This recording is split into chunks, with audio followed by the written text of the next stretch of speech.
예, 안녕하십니까. 교수학습본부 박선화입니다. 네, 제가 오늘 발표하고자 하는 자료는 초중학생들의 기초학력 진단을 위한 문해력 수리력 평가 예시문항 개발입니다. 예, 저희 오늘 발표 내용은요, 저희가 올해 수행한 기초학력 보장을 위한 문해력 수리력 진단도구 개발 과제 2차년도, 저희가 이게 총 3차년도에 걸쳐서 이루어지는 과제인데요. 올해가 2차년입니다. 그래서 2차년에서는 문해력 수리력의 예시문항 개발 및 타당성 검토가 주제가 돼서 연구를 하였습니다. 그 연구 내용 중에서 일부를 오늘 발표하게 됩니다. 그리고 저희 연구진들은 여기 나와 있는 것처럼 저를 포함해서 이명애 박사님, 이영태 박사님, 오태근 박사님, 이경남 박사님이 같이 연구에 참여하고 계십니다. 예, 먼저 연구의 필요성 및 목적에 대해서 말씀드리겠습니다.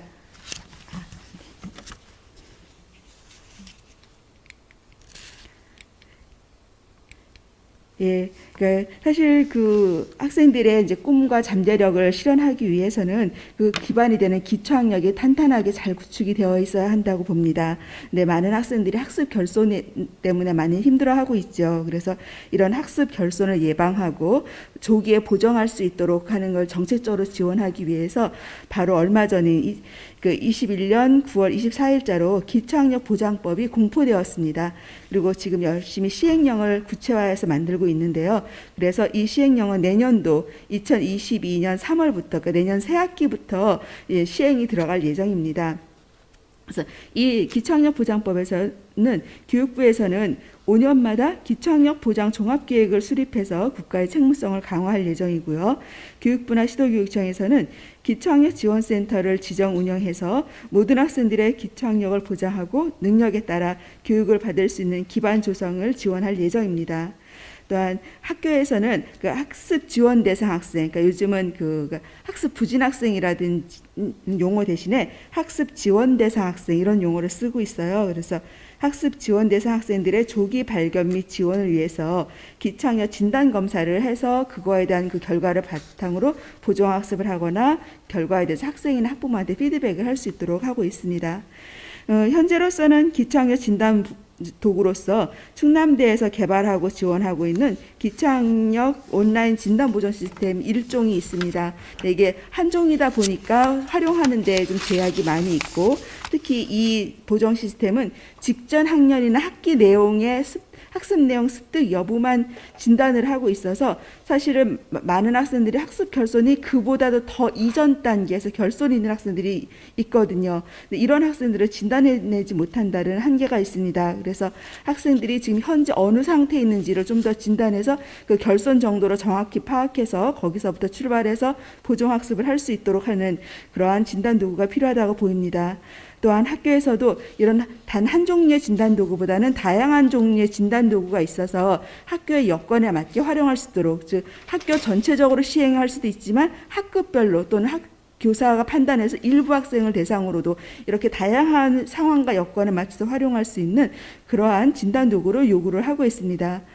또 한편 지금 이제 4차 산업혁명 시대라고 그래서 이제 학력의 개념이 좀 더 많이 변하고 있습니다. 기존에는 많은 지식과 기능을 가지고 있는 것이 우수 학력이라고 보았다면 미래 사회에서는 이런 변화에 대비해서 이런 단순히 지식과 기술을 가지고 있는 것뿐이 아니라 그것을 필요한 맥락에 잘 활용하는 역량을 강조하고 있습니다. 그래서 이거 새 교육과정에서도 계속 역량을 강조하고 있죠. 그래서 이제는 기초학력 개념도 이런 새로운 학력 개념에 기반을 해서 구축될 필요가 있고, 이러한 개념을 기반으로 해서 기초학력을 진단할 수 있는 진단 도구를 학교 현장에 보급할 필요가 있다고 보입니다. 예, 그래서 본 연구는 그래서 바로 이러한 새로운 기초학력 개념을 기반으로 해서 초중학생들의 기초학력 보장체제 구축에 필요한 진단도구를 개발하는 연구를 3년에 걸쳐서 시행을 하고 있습니다. 그래서 1차년도에는 이런 새로운 기초학력 개념, 그 다음에 기초학력의 주요 구성 요소인 문해력과 수리력의 개념과 구성 요소를 구체화해서 조작적으로 정의하였고요. 그다음에 기초학력의 도달 여부를 진단할 수 있는 그 진단 기준이 되는 문해력과 수리력의 수준별 성취 기준도 개발하였습니다. 여기서 말하는 수준이라는 것은 이제 이 다음 과제에서는 이제 우수 보통 같은 거를 수준이라고 표현한다면 저희는 그냥 이렇게 학년군, 1, 2학년군의 1수준, 3, 4학년군을 2수준, 5, 6학년을 3수준, 그다음에 중학교 1, 2, 3학년 전체 합쳐서 4수준. 그래서 학년 군별을 하나의 수준이라고 표현했고 그 수준에서 기초학력을 진단하는 그 성취 기준을 수준별 성취 기준이라고 이름을 붙였고 그거를 1차년도에 개발하였습니다. 그래서 2차년도에는 이런 수준별 성취 기준에 따라서 그 문해력, 수리력의 예시 문항을 개발하고자 합니다. 즉 이 성취 기준을 도달하였는지 여부를 알기 위해서는 그 성취 기준을 기반한 예시 문항을 해결한지 여부를 가지고 판단을 할 수 있기 때문입니다. 또한 예시 문항을 개발뿐만이 아니라 이것을 타당성을 검증함으로써 그 예시 문항이 적절하게 기초학력을 진단하고 있는지 그 타당성을 높이고자 하였습니다. 또한 기초학력 진단 기준으로서 1차년도에 개발했던 문해력, 수리력의 수준별 성취 기준의 적합성도 다시 한번 재점검을 하고자 합니다. 즉 1차년도에서 성취 기준은 주로 전문가들의 검토를 중심으로 했다면 2차년도에서는 전문가 검토 외에도 학생을 대상으로 실제로 예시 문항을 시행해 봄으로써 이 성취 기준에 따른 그 예시 문항이 정말 학생들의 그 기초학력을 진단에 적합한지를 한번 확인해 보고자 하는 것입니다. 원래 3차년도에서는 여기뿐만 아니라 이제 문해력, 수리력의 진단도구 구성 방안도 제안해서 마지막 3차년도에는 본격적으로 문해력, 수리력의 진단도구를 개발하게 되는데요. 오늘 발표는 예시 문항 개발 및 타당성 검토를 중심으로 발표를 하고자 합니다. 그래서 첫 번째 그 문해력, 수리력의 성취 기준별 예시 문항 개발 절차와 초안 개발에 대해서 말씀을 드리도록 하겠습니다. 그래서 저희가 그 예시 문항을 개발한 절차는요, 저희가 이제 먼저 문해력, 수리력 그 예시 문항을 개발할 개발진들을 섭외를 해서 2월 하순경에 그 개발진 워크숍을 했습니다. 그래서 3월부터 5월 초순까지 1차로 초안을 개발을 하고, 그다음에 전문가들을 섭외를 해서 이분들을 통해서 내용 타당도 검토를 하였습니다. 전문가 내용 타당도는 2번에 걸쳐서 실시했는데요. 1차 타당도 검토 결과를 가지고 개발진들이 한번 수정을 하고 수정된 문항에 대해서 전문가들이 또 2차 내용 타당도 검토를 해서 다시 한번 그 결과를 반영해서 최종 수정을 한 다음에 확정을 해서 그 확정된 초안 예시 문항을 가지고 이 학생 대상 예비 검사를 위한 검사지를 구성하게 되었습니다. 그리고 저희가 이제 올해에서 그 문해력에서 영역이 읽기, 쓰기, 듣기, 말하기가 있는데요. 읽기, 쓰기는 지필 검사로 개발했고 듣기, 말하기는 말 그대로 말하고 들을 수 있어야 되기 때문에 이건 지필로 한계가 있으므로 저희가 컴퓨터 기반 검사를 할 수 있도록 그 시스템을 개발하였습니다. 그래서 병행해서 그 컴퓨터 기반 검사 시스템 절차가 옆에 나와 있습니다. 그래서 저희 연구에서 이제 개발진들은 보면은 그 문해력 같은 경우는 총 28명, 그 영역별로 많은 지문이라든가 인원이 많이 필요했으면 했고요. 수리력은 11명. 그래서 그 현장에 있는 교사들을 전문가로부터 추천을 받아서 총 39명의 교사들이 참여해서 예시 문항을 개발하였습니다. 그 예시 문항을 개발할 때 이제 문해력 같은 경우에는 이게 기초학력 진단에 초점을 맞추고 있기 때문에 예시 문항의 정답률은 최소한 8, 90% 이상은 되도록 하는 걸 지향을 했고요. 그다음에 성취 기준의 성격을 잘 이해해서 타당하게 평가할 수 있는 문항을 개발하도록 하였습니다. 특히 문해력에서는 중요한 게 뭐냐면 단순히 문항뿐이 아니라 어떤 텍스트 하에서 문항이 개발되느냐에 따라서 난이도가 많이 달라지기 때문에 텍스트라든가 학생들이 그러니까 듣기 말하기의 상황에 나타나는 담화 이것의 그 수준도 되게 중요하기 때문에 그런 수준도 고려해서 기초학력 진단에 적합하도록 개발하도록 하였습니다. 그다음에 영역별 특성을 고려해서 문항 유형을 정했는데요. 읽기 영역은 그 전부 선다형 문항을 했습니다. 그래서 1, 3수준은 사지선다형, 4수준은 오지선다형을 했고요. 듣기 말하기는 그러니까 쓰기랑 듣기 말하기는 말 그대로 학생들이 직접 써야 되고 듣고 말을 할 수 있어야 되기 때문에 수행형이나 서답형이 중심이 되고 일부 선다형 문항도 있습니다. 수리력 같은 경우에는 수리력 문항도 그 예시 문항 정답률은 최소 80% 이상 정도가 되도록 개발을 하도록 하였고요. 하나의 문항은 하나의 내용 요소만 묻는 걸로. 그러니까 이게 문해력이랑 수리력이 다른 점인데요. 문해력은 지문이 되게 중요한 역할을 하다 보니까 한 개의 지문 안에서 여러 문항을 물어보는 식으로 해서 그 문항 하나는 하나의 성취 기준을 담고 있을지 몰라도 그러니까 지문당 성취 기준이 연결되는 성취 기준이 달라질 수 있는데 비해서 수학은 성취 기준별로 딱딱 하나씩 문항을 개발을 할 수가 있거든요. 그래서 그때 예시 문항을 개발할 때는 하나의 내용 요소만을 담는도록 한다. 그리고 수리력 문항은 이렇게 선다형과 단답형으로만 개발하는 걸로 하였습니다. 그러니까 서술형은 포함하지 않았습니다. 그리고 이제 수리력을 할 때 그 일상생활이라든가 학습 상황 맥락, 이런 맥락도 되게 중요하게 생각해서 그 예시 문항을 개발하였습니다. 왜냐하면 앞에서도 얘기했듯이 이제 기초학력이 단순히 지식과 기능만 알고 있는 것이 아니라 그것을 맥락에 맞게 활용하는 것이 훨씬 중요하기 때문에 그런 맥락을 잘 활용하도록 하였습니다. 그래서 이제 지금 저희가 이제 예시 문항 개발 양식인데요. 이제 문항 카드가 이렇게 돼 있어서 보통 이제 뭐 영역하고 특히 문해력에서는 어떤 영역이냐, 뭐 읽기, 쓰기, 듣기, 말하기 영역이냐, 그다음에 텍스트 유형이 구어냐, 문어냐, 아니면 복합 양식이냐, 뭐 그런 것들. 그다음에 여기서 이제 상황이 일상생활인지 학습 상황인지, 그리고 나중에 지금은 저희가 이제 쓰기와 읽기를 지필로만 개발했지만 향후에 컴퓨터 기반 검사도 할 수 있어야 되기 때문에 컴퓨터 기반으로도 진단이 가능한지 그 여부를 다 제시하도록 하였습니다. 그리고 문항과 정답 해설, 그다음에 보정학습을 위한 팁 같은 것도 제안하도록 하였습니다. 그래서 예시적으로 보면은, 그러니까 문해력 같은 경우는 이렇게 텍스트가 중요하기 때문에 성취 기준별로 문항을 개발하기보다는 텍스트 유형별로 거기에 딸릴 수 있는 성취 기준을 저런 식으로 묶음을 지어서 개발하는 방식으로 했습니다. 그래서 이건 예시적으로 보여드리는 거고, 자세한 내용은 나중에 저희 보고서를 보시면 좋을 것 같습니다. 예, 이것도 이제 이거는 지금 쓰기 영역에서도 서사라는 텍스트 유형에서 이런 식으로 두 개의 성취 기준을 가지고 서술형으로, 그러니까 통합해서, 그러니까 이 서술을 하다 보니까 성취 기준 두 개가 통합돼서 한 번에 검증될 수 있는 그런 식으로도 문항이 개발이 되게 됩니다. 그래서 그 문해력 같은 경우는 텍스트나 담화 수준이 되게 중요한 역할을 한다라는 것을 볼 수가 있습니다. 그다음에 듣기 말하기 문항은 이런 형식으로 개발을 합니다. 그래서 학생들한테 어떤 그림이나 지문을 주고 그 옆에 문항을 주고, 그래서 학생들이 자기 응답을 녹음하기도 하고 아니면 보기 중에 선택하기도 하고 그런 형식으로 문항을 개발하였습니다. 예, 수리력 문항 카드인데요. 수리력도 뭐 내용 영역, 행동 영역 넣고 맥락을 넣는데, 일상생활 학습 맥락뿐이 아니라 수학에서는 이게 문장제냐 아니면 숫자로만 되어 있는 거냐, 그 다음에 이게 그 타교과 학습에서 응용되는 내용이냐, 그림이 있느냐에 따라서 난이도에 영향을 많이 미치기 때문에 그런 부분도 같이 포함해서 개발을 하였습니다. 그래서 저희가 이제 초안으로 개발한 예시 문항을 보면은 듣기 말하기는 좀 가로 속에 있는 경우가 고 수준의 성취 기준의 개수거든요.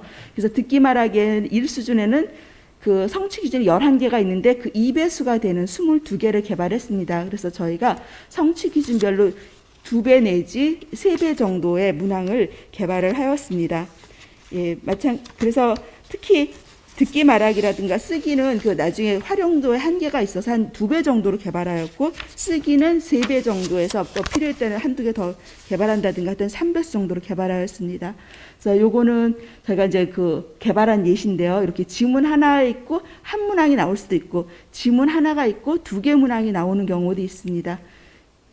그래서 그리고 이거는 쓰기 같은데요. 이렇게 한 개 어떤 상황을 하나를 주고 저렇게 2개 질문에 대해서 답을 쓰도록, 그래서 이 2개의 질문을 답을 쓰지만 여기에 관련된 성취 기준은 3개가 돼서 저 3개에 대해서 평가하는 채점 기준이 밑에 제시되어 있습니다.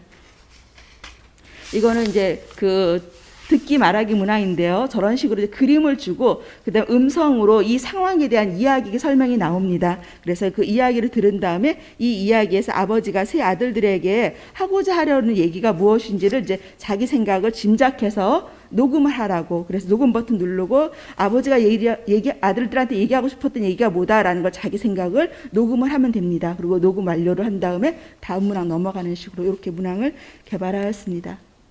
예, 수리력은 모든 문항에 대해서 그러니까 성취 기준별로 3배수씩 개발을 하였습니다. 그래서 성취 기준이 198개인데요. 그래서 문항 개발한 거는 594개, 약 600개 문항을 개발하였습니다. 그래서 이런 식으로 문항이 주어지고 그 문항에 대한 해설과 나중에 이제 이거는 진단 도구이긴 하지만 진단에서 끝나는 것이 아니라 이 진단 결과를 기반으로 보정학습을 할 수 있도록 나중에 보정학습을 위한 팁도 문항 카드에다 같이 작성하는 식으로 저희가 문항을 개발하였습니다. 예, 다음은 이제 타당성 검토 얘기인데요. 저희가 타당성 검토는 제가 이게 타당성 검토는 전문가 대상으로 하는 내용 타당도 검토와 학생을 대상으로 해서 난이도를 검증하는 예비 검사를 실시하는 두 단계로 시행을 하였습니다. 전문가 검토는 이제 검토진을 4월 달에 구성을 해서 5월 초부터 그 문항 개발진들이 초안을 개발하게 되면은 그거를 바로 1차 검토를 하고, 그다음에 그것을 개발진들이 수정하게 되면 수정한 결과를 또 2차 검토를 해서 그 최종 그 검토진과 개발진들이 합의된 문항을 가지고 최종 문항을 확정을 하게 됩니다. 그래서 이렇게 확정하는 단계에서 2차에 걸쳐 이루어졌다는 것. 그다음에 개발진들은 교사 2명, 교수 1명 이렇게 해서 팀을 구성을 해서 그 영역별 특성이라든가 교과 특성에 고려해서 3명의 구성을 저런 식으로 저희가 팀을 짜서 운영을 했습니다. 그리고 저희가 이제 그 타당성 검증하는 기준은, 내용 타당도 검토 기준은 과연 성취 기준을 잘 반영을 해서 문항의 개발이 이루어졌는지, 문항의 난이도는 적합한지, 문항 유형이 적절한지, 문항에 오류는 없는지, 이런 큰 4가지 기준을 가지고 검토를 하였습니다. 그래서 이 검토 결과를 작성하는 방식은 또 교과별로 특성이 좀 있어가지고 이 교과 특성에 맞춰서 이제 문해력 같은 경우는 그 검토 기준별로 수정 보완이 필요한 거를 전문가들이 다 체크를 하게 해서 한 사람이라도 체크된 걸 다 모았습니다. 이렇게 모아서 그 다음에 그거를 이렇게 그냥 체크한 것뿐만 아니라 어떻게 어떤 게 자기는 좀 개선이 됐으면 좋겠다라는 걸 기타 의견식으로 쓰도록 하여서 저걸 보고 개발진들이 문항을 수정하도록 하였습니다. 이제 수리력 같은 경우는 좀 더 문항 구조가 심플하기 때문에 저희가 이거를 그냥 일일이 다 질적으로 하는 것보다는 한번 그 항목을 만들었습니다. 그래서 뭐 성취 기준이 잘 반영되어 있는지, 난이도가 되어 있는지, 문항 유형 적절한지, 용어나 표현에 오류가 없는지, 정답 및 해설에 문제가 없는지, 이렇게 해서 항목을 나눠서 이거를 4점 만점으로 척도 표시를 하는 식으로 했습니다. 그래서 3점 미만이 나오게 되면은 그거는 타당하지 않다라고 봐서 그거를 개발진들한테 다시 고치도록 하였습니다. 그래서 마찬가지로 수리력에서도 그 어떤 점 때문에 내가 타당하지 않다라고 줬는지 이렇게 수정 의견을 다 작성해서 그 문항별로 종합해서 요거를 참조해서 수정하도록 하였습니다.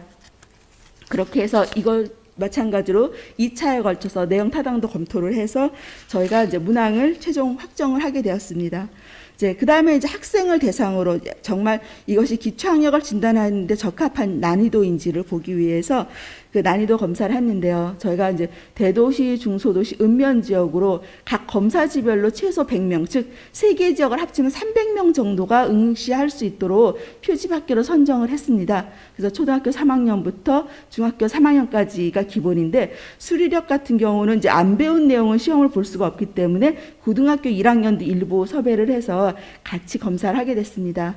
그래서 이제 문해력에서 듣기 말하기 영역은 컴퓨터 기반 검사로 했고, 나머지는 지필 검사로 해서, 컴퓨터 기반 검사는 제가 노트북을 들고 가서 직접 시행을 해야 되는 여러 가지 어려움 때문에 한 이제 50명 정도, 수준별로 50명 정도만 하기로 했습니다. 그래서 저희가 이거 시행을 7월에 하고 있는데요. 중간에 갑자기 코로나로 인한 그 저희 단계가 강화되는 바람에 학생들이 갑자기 다 재택으로 들어가는 바람에 저희가 원래 300명씩 했어야 되는데 일부 영역 검사지에서는 좀 약간씩 미달되는 현상도 나타났습니다. 그래서 저희가 이제 어쨌든 시행을 해서 그 이제 7월 달에 이렇게 했었고요. 그래서 이제 각 시기별로 몇 명 정도 응시했는지를 저 표에서 볼 수 있는데, 그래서 문해력이 한 3,400명, 수리력이 약 4,600명이 응시를 하게 됩니다. 저희가 수리력이 엄청 많아 보이는 거는, 문해력은 이렇게 유형별로 검사지가 한 종씩 나오게 됩니다. 물론 쓰기는 저희 검사의 저기를 위해서 A, B형 2개로 많이 써야 되니까 둘로 나누긴 했지만 기본으로 1종이라고 볼 수 있는 데 비해서 수리력은 한 수준에서 뭐 성취 기준이 막 90개씩, 150개씩 그 예시 문항이 개발이 됩니다. 그러다 보니까 이거를 한 학생들이 학교 시험 시간에 볼 수 있는 건 최대로 많이 잡아도 30개 이상을 볼 수 없기 때문에 저희가 검사지가 30개씩 되도록 편성을 하였습니다. 그러다 보니까 1수준에는 검사지가 3개 유형, 2수준에서는 5개 유형, 그다음에 3수준에서도 5개 유형, 4수준에서는 7개인데요. 이 중에 6개는 중학생들 중3을 대상으로 실시하였고, 마지막 하나는 그 2학기 주로 내용이기 때문에 고등학교 1학년을 대상으로 하는 그 4수준은 7종의 검사지를 개발해서 검증을 하도록 하였습니다. 그래서 예비 이 타당성 검증을 한 결과를 보게 되면은 그 좀 타당도가 낮다라고 나온 거. 저희가 이제 타당도 검증할 때는 고전 문항 반응 분석도 하였고, 그다음 문항 반응 이론 분석 두 가지 방법을 하였습니다. 근데 문항 반응 이론은 좀 문항수가 많아야 되고 이제 주로 선다형 쪽에서 유리하기 때문에 문해력에서는 읽기 영역만, 그다음에 수리력은 전체다. 이렇게 해서 만약에 그 문항 반응 이론에서 난이도가 마이너스 0.5보다 높게 나오면은 이 문항은 좀 어려운 문항으로 보았고, 그다음에 정답률에서도 한 80% 이상 난이도는, 그러니까 변별도는 한 0.3 미만, 그러니까 난이도가, 그러니까 정답률이 80% 미만이면서 변별도도 0.3 미만이 되는, 그리고 그다음에 문항 반응 이론에서 마이너스 0.5보다 더 높게 되는 그러한 문항을 타당도가 낮은 문항이라고 그 기준을 잡아서 봤더니, 문해력 같은 경우는 한 전체적으로 해서 39개 문항, 그다음에 수리력은 76개 문항이 좀 타당도가 낮은 문항으로 나와서 이런 문항을 수정 보완을 하거나 삭제할 필요가 있는 것으로 나타났습니다. 그래서 이런 결과를 가지고 이제 최종적으로 그 문해력, 수리력, 성취 기준별 예시 문항 최종안을 이제 확정하게 됩니다. 그래서 이를 위해서 저희가 이제 전문가들과 워킹그룹, 그러니까 워킹그룹은 문항 개발진도 있고 자문단 연구진이 같이 포함되어 있는 부분입니다. 그래서 이 워킹그룹이 중심이 돼서 이 성취 예시 문항과 그다음에 아까 수준별 성취 기준이 적합한가도 본다고 했기 때문에 이것에 대해서 저희가 집중 검토를 하였습니다. 그래서 이제 그 검토를 보면은 처음에 이제 어떤 방향으로 수정을 할 것인지, 그래서 그 타당성 검증한 그 결과를 보면서 이런 문항은 이제 그 집중 검토 대상이 될 때 수정을 해야 되겠다, 이런 것에 대한 논의를 하였고, 어떤 방식으로 수정할 건지 정하고, 그래서 최종적으로 그 예시 문항하고 성취 기준 최종안을 도출하는 방식으로 진행을 하였습니다. 그러다 보니까 이제 워킹 그룹이 이 워크숍을 뭐 한 번에 하기가 되게 어려웠습니다. 아시겠지만 코로나 때문에 제가 한 번에 모여서 1박 2일 이렇게 할 수가 없기 때문에 수시로 조금씩 작은 소그룹으로 모여서 해야 돼가지고 문해력은 3번, 수리력은 2번에 나누어서 워크숍을 함으로써 이 최종안을 만들게 되었습니다. 그래서 보면은 이제 문해력 같은 경우는 여기 이제 진한 글씨를 보면은 그 문항이 2개가 삭제가 됐습니다. 이거는 그러니까 타당도가 낮게 나왔지만 이거는 수정해서 고칠 수 있는 수준이 아니라서, 그러니까 수정해서 고칠 수 있는 건 아래에 있는 것처럼, 그러니까 이게 너무 애들한테 어려운 표현이구나, 그럼 좀 더 쉬운 표현으로 저 밑에 빨간 글씨처럼 저렇게 고치기도 하는데요. 고치기가 어렵다 그러면 아예 그 문항을 삭제하는 식으로 해서 문항 2개가 줄었습니다. 근데 반면에 성취 기준에 대해서는 다 적합한 걸로, 저희가 이제 부적합하다고 판정한 거는 저희가 성취 기준별로 3개의 예시 문항을 개발했는데 3문항이 다 타당도가 낮게 나왔다든가 이랬을 때는 그 성취 기준은 적합하지 않은 거로 보았습니다. 그런데 문해력에서는 그런 문항이 하나도 없었고 거의 모든 문항들이 그다음에 그 적합한 거로 나와서 그래서 별 문제 없이 잘 통과가 되었습니다. 반면에 수리력 같은 경우는 아까 이제 타당도가 낮은 문항이 76문항이었는데요. 그러다 보니까 이제 되게 어렵게 나온 게 있어서 그 도형과 측정 영역에 있던 3수준 성취 기준 하나가 이거 너무 어렵다. 그렇지만 되게 중요한 거다. 그래서 이거는 하나를 4수준 올리고 4수준에 있던 하나의 성취 기준, 이건 어렵기 때문에 삭제를 했습니다. 그리고 변화 관계도 4수준에서 하나 확정을 하다 보니까 성취 기준이 2개가 줄었습니다. 그래서 196개로 최종 확정이 되었고요.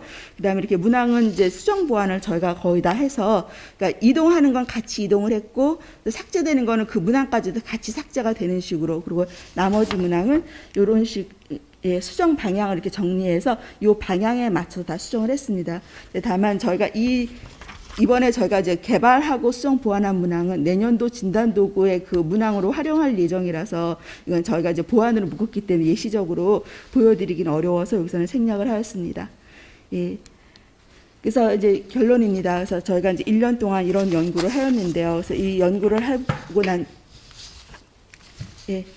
하고 나서 보면은 저희가 이제 1년 동안 하면서 사실 그동안은 이제 그런 기초학력 진단을 한다라고 했을 때 그냥 문항만 개발하고 애들 시행을 해서 교사들이 적절한 수준에서 이제 기준 정해서 통과 미통과만 했다면 이것을 조금 더 타당성 있게 검증하였다라는 것에 의의가 있습니다. 특히 저희가 그 수준별 성취 기준별 예시 문항을 개발해서 요런 성취 기준에서 요 정도 수준의 예시 문항이 나오면은 요것이 이제 기초학력 진단으로 적합하구나라는 것을 볼 수 있게 있고 그렇게 나온 예시 문항은 나중에 저희가 이제 보정학습을 자료를 만들 때 요 정도를 참조해서 보정학습 자료를 만들면 되겠구나 하는 기준을 준다는 의미에서 많은 활용이 될 수 있을 것 같습니다. 네, 저희가 이제 이 정도로 연구를 했지만 사실은 이거에서 좀 더 후속 연구가 더 많이 필요하다고 보입니다.